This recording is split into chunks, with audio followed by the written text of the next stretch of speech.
It's a new year and a new decade, so I feel like making a couple of real videos for once in a very long time. Lately, I've spent most of my days just practicing guitar instead of writing, which mainly consists of playing random notes and making up my own exercises, like this one.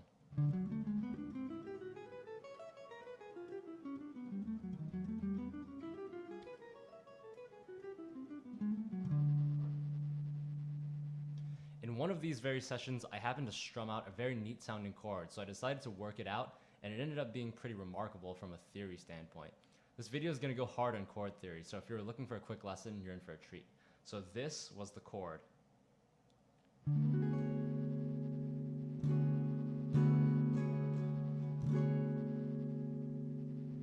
So it starts with a power chord, with a bar across, one fret down from the root note, and an add-on in the middle. I wanted to figure out what the chord was, so I moved it down to open strings, mainly so I didn't have to keep holding that bar down.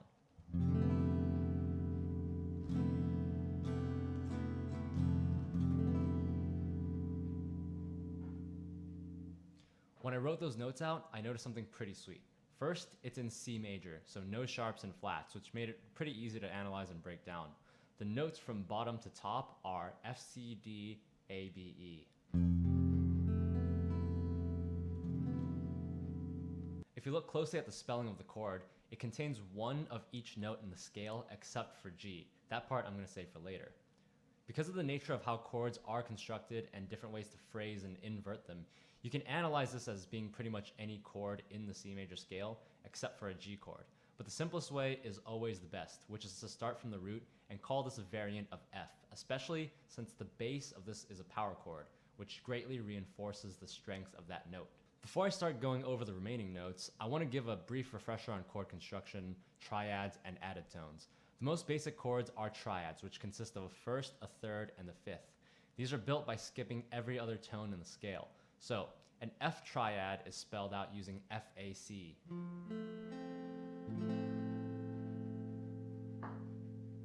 If we add the next tone, we get a 7 chord, FACE.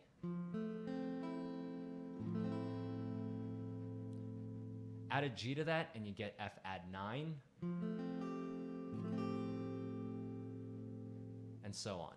If we cycle through every note in the scale, you're going to end up with FACEGBD before you start repeating again, which is more or less what this chord represents, again, minus that G.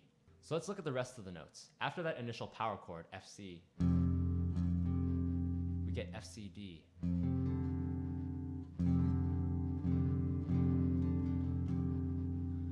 This is an F6 chord. At this stage, it's impossible to tell whether it's a major 6 or a minor 6 chord because there's no third. You might think, well, the interval is clearly a major 6. But classical theory has a strange way of denoting 6 chords. When you say major 6 and minor 6, the words major and minor are in reference to the third, and the 6 is always a major interval.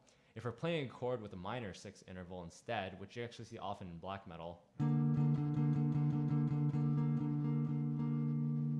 well, I actually don't know what that's called. A flat 6 maybe? An academic approach probably looks at this chord as an inverted major third. That's because the 6 interval usually functions as an inverted third chord.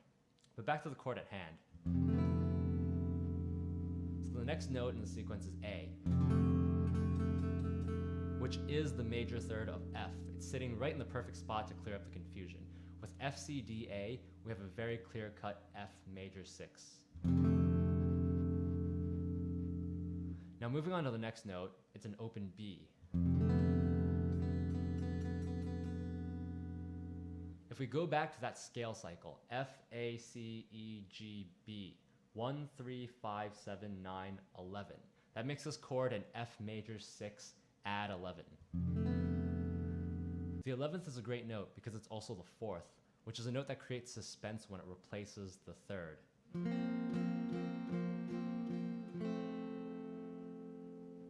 Much like the 2nd,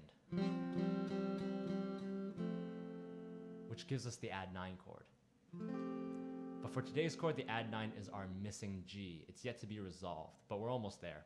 The last note in the chord is an E. That's the 7th, and it's a major 7th.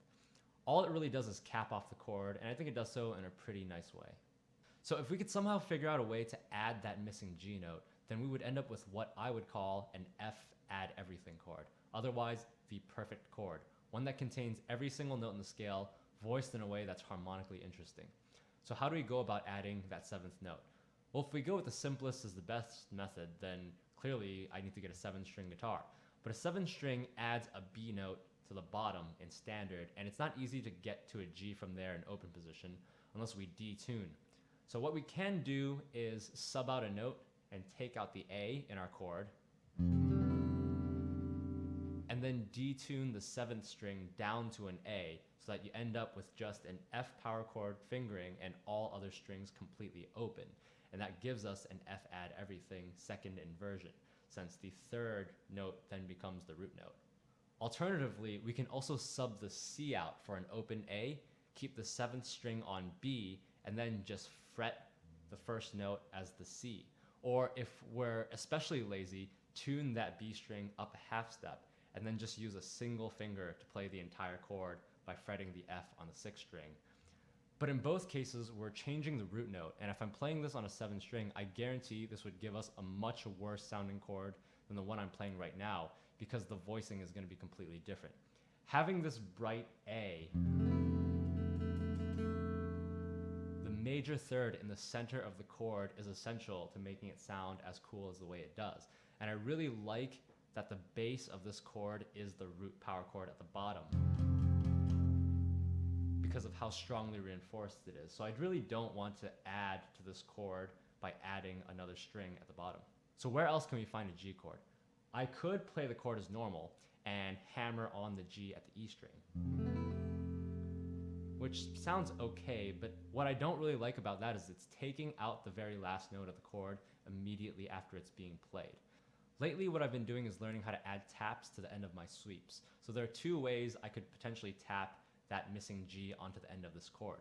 One is on the 2nd string at the 8th fret. Essentially what that does is replaces the suspension of the add 11 from the B with the suspension of the add 9, which I think is a pretty cool effect. Still, I think the replacement comes in too quick. Obviously, the further back we tap the note on the strings, the more time we give the later notes to ring out before that G comes in. So my favorite version, which creates the most complex version of this chord, I think, is to tap it on the G string. What that results in is a true suspension and a double suspended chord on top of that. We have both the add 9 and the add 11, and we've taken away that major 3rd, which really makes this chord want to resolve towards that missing note, as all suspended chords want to do.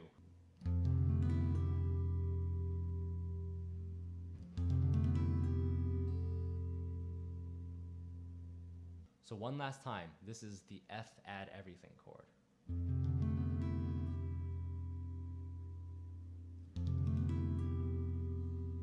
The perfect chord. The fact that when you play it in F with the open strings and the chord is in C major with no sharps and flats, I think it really just adds that extra touch. And to finish this video off, I'm going to put the chord in scale so you can see how it might be used functionally within a song.